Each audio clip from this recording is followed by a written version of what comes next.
My name is Claire Bennett. I'm 34 years old. And until 3 weeks ago, I thought the person closest to me would always be the first one to clap when life finally handed me something good. I was wrong. Ethan and I had been together for 6 years. Not married. Not yet.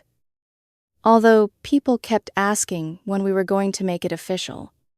We lived together in a 2-bedroom apartment downtown. Shared bills. Shared furniture. Shared quiet Sunday mornings. Shared the kind of life that looked stable from the outside. He worked in project management for a pharmaceutical company. I worked in tech consulting. We had always been ambitious. Both of us. Competitive. Too. But I used to think it was harmless. Playful. The kind of competition where one person said, "Beat that," and the other laughed before trying harder. I didn't realize that somewhere along the way, Ethan had stopped seeing me as his partner. He had started seeing me as the scoreboard. 3 weeks ago, I got promoted to senior consultant. I still remember walking out of the office that Thursday evening, with my heart beating so hard it felt childish. My boss had kept me late to talk through the new responsibilities, the new pay, the clients I'd be leading, the team that would now report to me. I should have been exhausted. I had been working 70-hour weeks for almost a year, sacrificing weekends, canceling dinners, answering emails at midnight with my laptop balanced on my knees. But that night, I didn't feel tired. I felt seen. On the way home, I stopped and bought a bottle of champagne. Nothing wildly expensive. Just something decent enough to say, this mattered. I imagined Ethan smiling when I told him. I imagined him pulling me into a hug. I imagined us ordering takeout and sitting on the floor, laughing about how hard the year had been and how maybe, finally, it had paid off. When I opened the apartment door, he was in the kitchen, chopping vegetables. Guess what I said? Setting the champagne on the counter, he didn't look up. What? I smiled anyway. I got the promotion. Senior consultant. They announced it today. For 1 second, the knife stopped. Then it started again. "Oh," he said. "That's nice." Nice. The word landed between us like a paper cup dropped into an empty room. I waited, thinking maybe he hadn't understood. Maybe he was distracted. Maybe he had heard me wrong. "That's it?" I asked. He glanced up then, his expression flat. "What do you mean? I thought maybe we could celebrate." I touched the bottle with my fingertips. I bought champagne.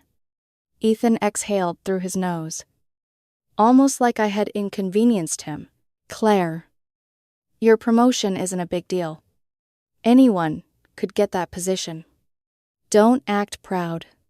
The knife hit the cutting board with a sharp thwack. For a moment, I couldn't move. What I whispered, "I'm just being realistic." He said, "It's not like you became a partner or something. You're a senior consultant. Congratulations. You're middle management now." He went back to chopping, as if he hadn't just reached inside my chest and crushed something soft. I stared at him, waiting for the smile, the wink, the quick apology. None came. "Besides," he added, "I'm tired. I don't feel like celebrating." I picked up the champagne and put it in the fridge. "All right," I said. That was all. I didn't argue. I didn't defend myself. I didn't tell him about the months of pressure. The client calls. The nights I cried quietly in the bathroom because I was so overwhelmed, I didn't know how I would get through another week. I didn't tell him how much I had needed him to be happy for me. I just went upstairs, changed out of my work clothes, and came back down for dinner. We ate, in near silence. Ethan talked about his day. a delayed project, a difficult coworker, a manager who didn't appreciate how much he was doing? I listened. I nodded. I asked the right questions. Inside, I felt hollow. That night, lying beside him in the dark, I stared at the ceiling while he slept peacefully beside me. 6 years. 6 years of showing up for him. 6 years of celebrating every small win. Every big win. Every almost win. When he finished a difficult presentation, I took him out to dinner. When his team hit a milestone, I left a note beside his coffee. When he got his last title change, I bought balloons like an idiot and filled the living room with them because I wanted him to walk through the door and feel loved. And now, when it was my turn, all I got was, "Don't act proud." The next week was tense. But in the quiet way that makes everything worse, I didn't bring up the promotion again. At work, everyone congratulated me. My colleagues took me out for drinks on Friday. They clinked glasses and made jokes about how I was officially too important to answer their emails. Someone asked why Ethan wasn't there. I smiled and lied. "He's busy tonight." The truth was, I hadn't invited him. What was the point of asking someone to celebrate you when they had already told you there was nothing worth celebrating? On Tuesday evening, Ethan came home and tossed an envelope onto the kitchen counter. "We need to go to this," he said. I picked it up. It was an invitation to his company's annual dinner. A black tie event at a fancy hotel downtown. The kind of night with plated courses, glossy name cards, and people pretending not to care who was seated near the executives. "It's this Saturday?" I asked. "Yes." "Do I have to go?" He frowned. "Of course you have to go. Everyone brings their partner. It would look weird if you didn't come." There it was. Not because he wanted me there, because it would look weird. "Fine," I said. He studied my face. "What's with the attitude?" "No attitude. I said I'd go." For a second, he looked like he wanted to argue. Then he turned and disappeared into the bedroom. Saturday arrived with heavy gray clouds pressing against the city windows. I wore a black dress I'd bought 2 years earlier for a client gala. Ethan wore a dark suit and spent 20 minutes adjusting his tie in the mirror. "You look nice," I said quietly. "Thanks," he replied, not looking at me. The drive to the hotel was silent. Not peaceful, just silent. The ballroom was already full when we arrived. Crystal chandeliers, white tablecloths, waiters moving like shadows between tables. Ethan slipped easily into his professional smile, placing his hand lightly at my back as he introduced me to coworkers and managers. "This is Claire," he said again and again. "My girlfriend." I smiled until my cheeks hurt. We sat at a table with several of his colleagues and their partners. Everyone was polite. Someone asked what I did, and I gave the simple version, tech consulting. I said. Ethan took a sip of water and looked away. I noticed, about an hour into dinner, after the main course had been served, the CEO stood to give his speech. He talked about company growth, upcoming initiatives, departmental successes, the usual polished corporate language. I was barely listening, pushing a piece of roasted potato around my plate, when he said something that made my fork stop. "I also want to recognize an external contribution that made a significant impact on our operations this year," the CEO said. "Specifically, the consulting work behind our digital transformation project." My pulse changed. Ethan's company had been one of my major clients for the past 8 months. I had led that project. It was the project that got me promoted. The CEO continued. The lead consultant delivered exceptional work under intense deadlines, I believe she's actually here tonight as a guest. The room shifted. A woman seated beside Ethan turned slowly toward me. Wait, she said. Claire, was that you? Before I could answer, she raised her hand slightly and called out, She's here. The CEO smiled directly at me. Would you mind standing? I'd like to thank you publicly. Every eye in the ballroom turned toward our table. I stood slowly, my face warm, my hands suddenly cold. The CEO began clapping, then the entire room followed.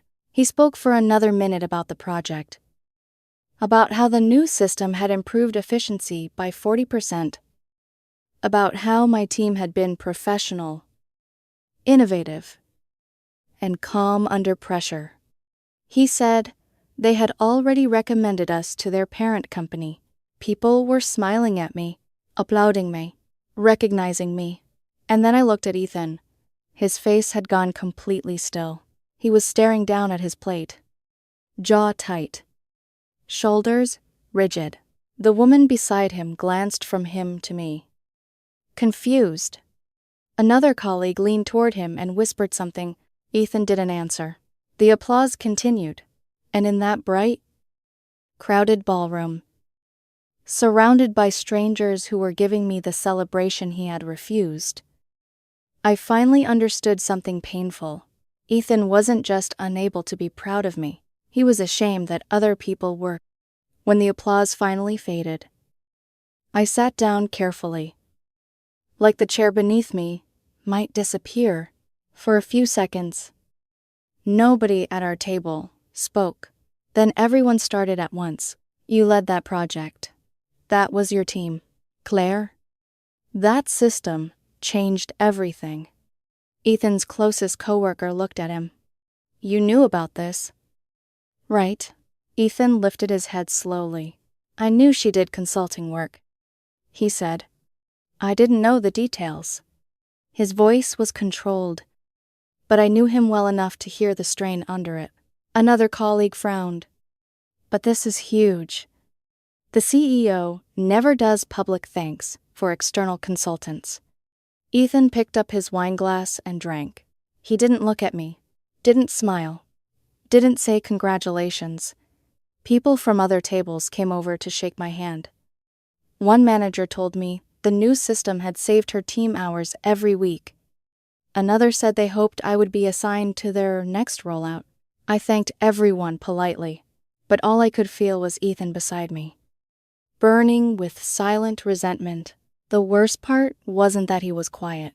It was that everyone noticed. His coworker lowered her voice and asked, Is everything okay? Ethan gave a thin smile. Of course. But it wasn't. The drive home was worse than the dinner. The city lights slid across the windshield. Neither of us spoke. His hands gripped the steering wheel too tightly, and every few minutes he shifted in his seat, like anger was crawling under his skin. We got home close to midnight. Ethan walked straight to the bedroom. I stayed downstairs. I poured myself a glass of water, then didn't drink it. I sat in the dark living room, still wearing the black dress, still hearing the applause in my head. 20 minutes later, Ethan came back down. Why didn't you tell me? He asked. I looked up. Tell you what? That you were leading that project? That it was such a big deal. You knew I worked with your company. You could have mentioned the details. Why? I asked quietly. So you could tell me it wasn't a big deal, that anyone could have done it. His face tightened, like you did with my promotion. I added, That's different. How? I was having a bad day. You told me not to act proud. He looked away. You said my promotion was nothing special. I continued. Then tonight, your CEO praised the exact work that earned me that promotion. And you couldn't even look at me. I wasn't expecting it. Neither was I. But if the roles were reversed, I would have stood up first. That hit him. For 1 second. Something like shame crossed his face. Then pride covered it again. "You're being dramatic," he said. "No, Ethan. I'm being honest. I stood. I have spent 6 years celebrating you. Every achievement. Every milestone. Even the small things. And the one time I needed you to be proud of me, you made me feel like I had done something wrong by succeeding." His mouth opened, but no words came. "Your friends noticed tonight." I said, "They saw your face. They saw you lower your eyes. They saw you sit there like my recognition embarrassed you." His cheeks reddened. "That's not fair. What's not fair is being loved only when I'm smaller than you." The silence after that was sharp. I walked past him and went upstairs. That night, I slept in the guest room, not because I wanted to punish him, because for the first time in 6 years, lying beside him felt lonelier than sleeping alone. The next morning, sunlight slipped through the kitchen blinds, drawing pale lines across the table. Ethan was already awake. A pot of coffee sat between us. 2 mugs. His laptop was open, but the screen had gone dark from inactivity. He had been sitting there for a while. "We need to talk," he said quietly. I poured myself a cup before sitting across from him. "Okay." For several long seconds, neither of us spoke. Finally, he closed the laptop. "I've been thinking about what you said." I waited. "About how I reacted to your promotion." Another pause. Maybe I wasn't as supportive as I should have been. I looked into my coffee. "Maybe," he sighed. "No, that's not honest." His shoulders slumped. I wasn't supportive at all. The words hung between us. He rubbed both hands across his face, looking older than he had the night before. "The truth is," he whispered, "I was jealous." I didn't interrupt. "I've been passed over for promotion twice in the last year." "I know." Every time I thought I was finally getting ahead, someone else got the position. Then you came home smiling, holding champagne, talking about becoming senior consultant. He swallowed, and instead of being happy for you, all I could think was, why her and not me? His honesty surprised me, not because I hadn't guessed, because it was the first genuinely vulnerable thing he had said in weeks. At the dinner, he continued, "When my CEO praised you in front of everyone, I felt like every person in that ballroom was looking at me. They were looking at me." I corrected gently, "I know." He nodded, "But it felt like they were comparing us." He laughed bitterly, like they were wondering why my girlfriend had transformed the company while I was just another project manager sitting in the audience. I stayed silent. I know how ridiculous that sounds. "It sounds painful," I replied. His eyes met mine. "You're not angry." "I am." He looked surprised, but anger doesn't stop me from understanding. His expression softened. "I've spent months feeling like I was falling behind," he admitted. Every rejection felt personal. Every coworker who got promoted felt like proof that I wasn't good enough. His fingers tightened around the coffee mug. "Then when you succeeded, instead of seeing your success as ours, I saw it as another reminder that I was failing. That isn't how relationships work. I know partners aren't competitors. I know. Then why did you make me feel guilty for succeeding?" His eyes filled with regret. "I don't know." The answer sounded honest. Too honest. We sat quietly for almost a minute. Finally, I asked, "Do you even know why I got promoted?" "Because of the project." "Yes. But not only because of the project." I leaned forward. "For 8 months I worked 70-hour weeks." "I know. I missed birthdays. He nodded. I canceled vacations. Another nod. I answered emergency calls during dinner. I remember I earned that promotion. My voice remained calm, but every word carried months of exhaustion. It wasn't luck. It wasn't favoritism. It wasn't something anyone could have done. I know. Do you? He looked away. When you said anyone could get that position, I continued quietly. It wasn't just insulting. It erased everything I sacrificed. His breathing slowed. I said, I'm sorry. I know, but sorry doesn't erase what happened. His shoulders sagged. What do you want me to do? The question came out almost like surrender. I thought carefully before answering. I want you to understand, this isn't about one comment. He listened. This is about respect. This is about partnership. When one person succeeds, both people should celebrate. He nodded slowly. You're right. I don't need perfection. I need to know that when something wonderful happens to me, the first person smiling won't be a stranger. His eyes glistened. I want to be that person. I hope so. Because at that moment, I wasn't sure anymore. The following weeks felt strange. Not hostile. Not warm. Simply unfamiliar. Ethan started asking about my projects. How did your client meeting go? Did the presentation work? Are you getting enough help from your new team? He noticed when I worked late. He brought me coffee one evening. Another night, he ordered my favorite Thai food without asking. Then, 2 weeks later, he surprised me. I made a reservation. For what? To celebrate your promotion. I looked at him. 5 weeks late. He gave an embarrassed smile. I know. We went to one of my favorite restaurants downtown. The food was wonderful. The service was flawless. Halfway through dinner, he raised his glass. To Claire. People nearby smiled politely. You earned every bit of your promotion. I should have said that weeks ago. I was wrong. I was selfish. And I'm proud of you. The words sounded perfect. Too perfect. Like someone reading the correct answers from a script. I smiled politely. Thank you. But inside, something still felt missing. He was saying everything I had wanted to hear.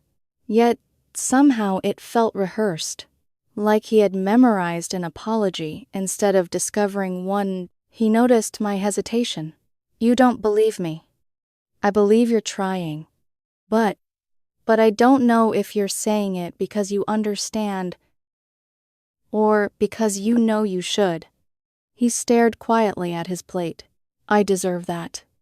Over the next month, he continued trying. Flowers appeared unexpectedly. He complimented my work. He asked genuine questions. Little by little, the apartment became lighter again. Until one evening, everything shifted. He came home unusually quiet. He dropped his keys on the counter and sat down without taking off his jacket. Tough day, I asked. He nodded. My friend, Olivia. The one who sat beside me at the company dinner. I remembered her immediately. She asked if everything was okay between us. I waited. She said everyone at our table noticed how uncomfortable I looked when the CEO recognized you. He closed his eyes briefly. She said it looked like I couldn't stand seeing my own girlfriend succeed. He laughed once. Without humor, she was right. I sat beside him. She told me she'd never seen someone look so disappointed during another person's biggest professional moment. His voice cracked. She said she felt bad for you. The words seemed to hit him harder than anything I had said. I told her everything was fine. She didn't believe me. She said my reaction wasn't just awkward. She said it was cruel. He covered his face with both hands. For weeks, I've been telling myself, I just had a bad day. He looked up. But maybe this is who I've become. I reached across the table. No. He looked surprised. This is who you've been acting like. That's different. He frowned. People can change. Only if they choose to. He nodded slowly. I don't want to become the man who resents the woman he loves. His voice barely rose above a whisper. I don't want your success to feel like my failure anymore. So what are you going to do? He took a deep breath. I started therapy. I blinked. You what? My first session was yesterday. When? Yesterday afternoon. You didn't tell me. I wanted to make sure I was serious first. He looked directly into my eyes. My therapist thinks I've tied my self-worth entirely to my career. When work goes badly, I convince myself I'm worthless. And when someone else succeeds, it feels like proof. He stopped speaking. I finished the sentence for him. That you'll never be enough? A tear rolled down his cheek before he could stop it. Yes. For the first time since all of this began, I believed I was finally seeing the real Ethan. Not the defensive one. Not the jealous one. Just a man terrified that his own failures had convinced him he didn't deserve love. It didn't erase what he had done, but it explained why he had done it. And for the first time in weeks, it felt like we weren't fighting each other anymore. We were finally fighting the real problem. Therapy didn't fix everything overnight. If anything, the first few weeks made things messier.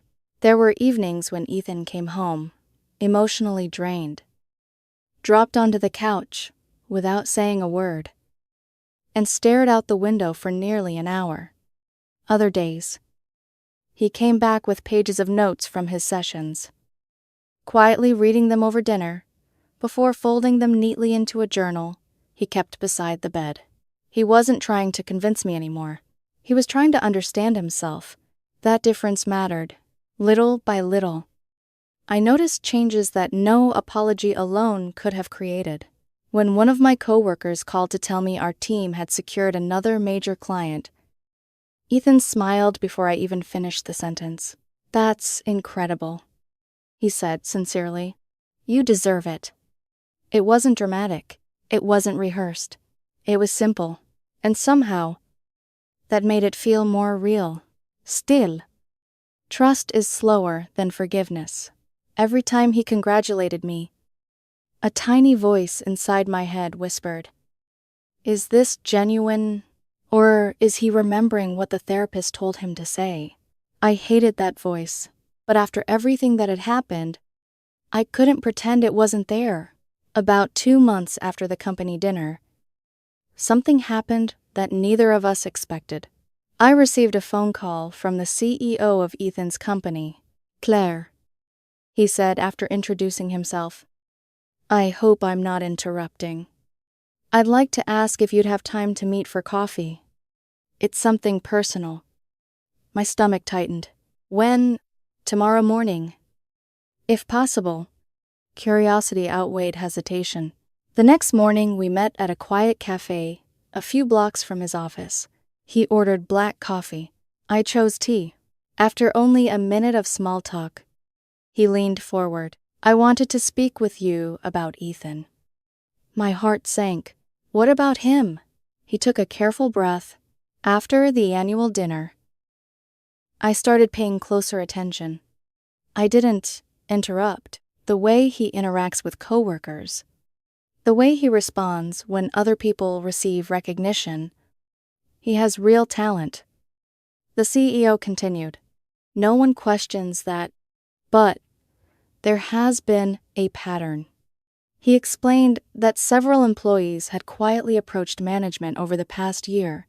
One junior coordinator had left a meeting in tears after Ethan dismissed her presentation as nothing special. Another employee had shared excitement about receiving additional responsibilities, only to have Ethan joke that the promotion wasn't exactly impressive. A department lead had mentioned that Ethan often became distant whenever teammates received praise. I sat silently. Every example sounded painfully familiar. The CEO looked genuinely concerned. I'm telling you this because what happened at the dinner made me realize this wasn't isolated. He stirred his coffee absent-mindedly. I realized the same behavior affecting his team might also be affecting the person closest to him. He was right. Painfully right. "What are you going to do?" I asked. "I've already spoken with him professionally.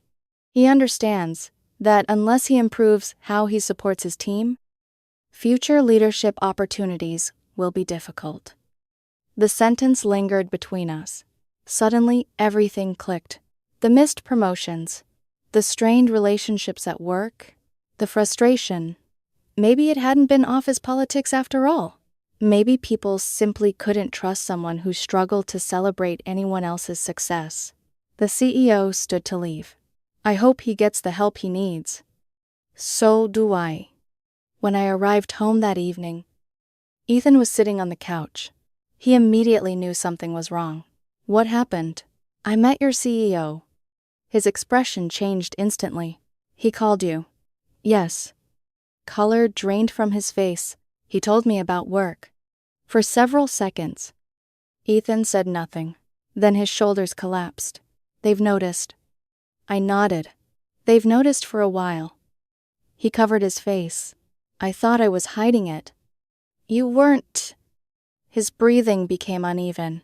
Finally, he whispered, "I don't know how to stop." I sat beside him. "What do you mean?" "Every time someone succeeds." He struggled to find the words. "It feels like they're taking something away from me." I waited. "Like success is limited. Like if someone else wins, there's less left for me." His voice broke completely. "I know it doesn't make sense. I know that's not how life works. But that's how it feels." I reached for his hand.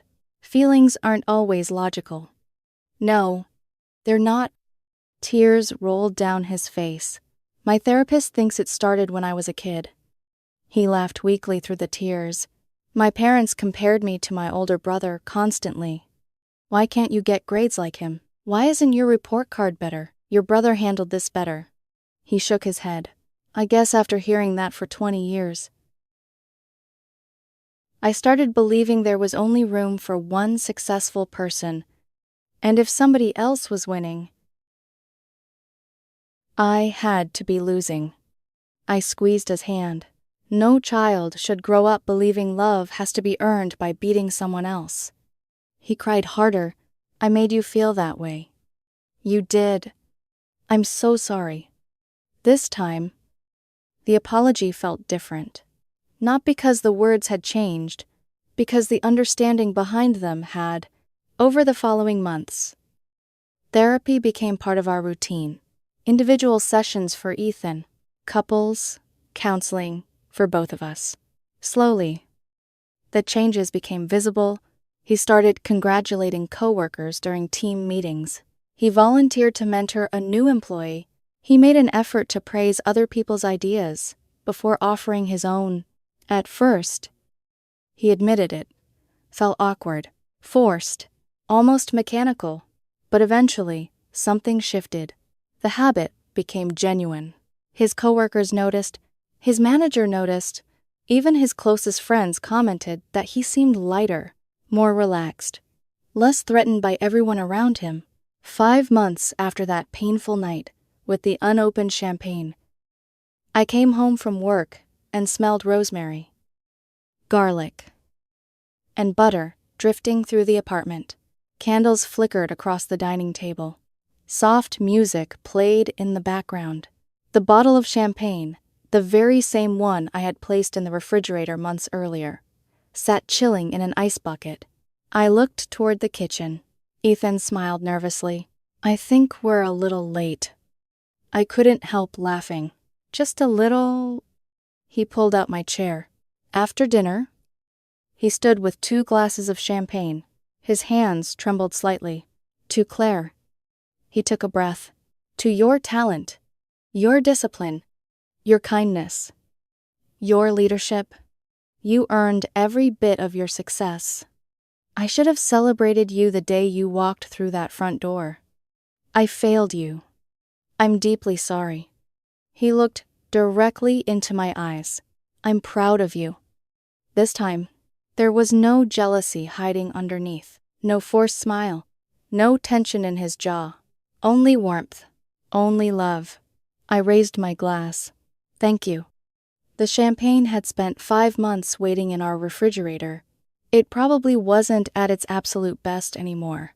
Neither were we. But somehow, it tasted perfect.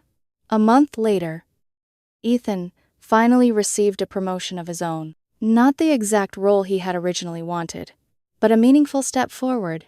When he walked through the front door, carrying the official letter, I already had another bottle of champagne waiting. He laughed the moment he saw it. You remembered? Of course I did. I wrapped my arms around him. I'm proud of you. He held me tightly. And from now on, he whispered, I'll celebrate your victories the same way you celebrate mine. That's a promise. His co-workers noticed the transformation as well. Olivia later told me he had become one of the most supportive people on the team. Instead of competing with everyone's success, he encouraged it. The atmosphere around him changed. So did his reputation. Looking back now, I understand something I couldn't see. That first painful night, sometimes the people we love hurt us, not because they don't love us, but because they're fighting battles inside themselves that they've never learned how to face. Love alone can't heal those wounds. Apologies alone can't heal them either. Only honesty. Only accountability. Only the willingness to do the difficult work. Ethan chose that work. That's why we're still together today. Final update. People often ask whether I ever considered ending the relationship. The answer is yes. There were nights after the company dinner when I quietly imagined packing my things and walking away if Ethan had simply apologized and expected everything to return to normal. I would have left without question. What changed my decision wasn't the apology. It was the action that followed. Therapy, accountability, consistency, real change. Months later, the CEO told me that what happened at the dinner inspired the company to introduce workshops focused on supporting colleagues, recognizing achievements, and building healthier team culture. Ironically, the most uncomfortable night of our relationship ended up helping more people than just us. As for that champagne, yes, we finally drank it. 5 months late, it wasn't a celebration of my promotion anymore. It became a celebration of something far more valuable. Not that either of us had won, but that we had both refused to let jealousy destroy what love was still willing to rebuild.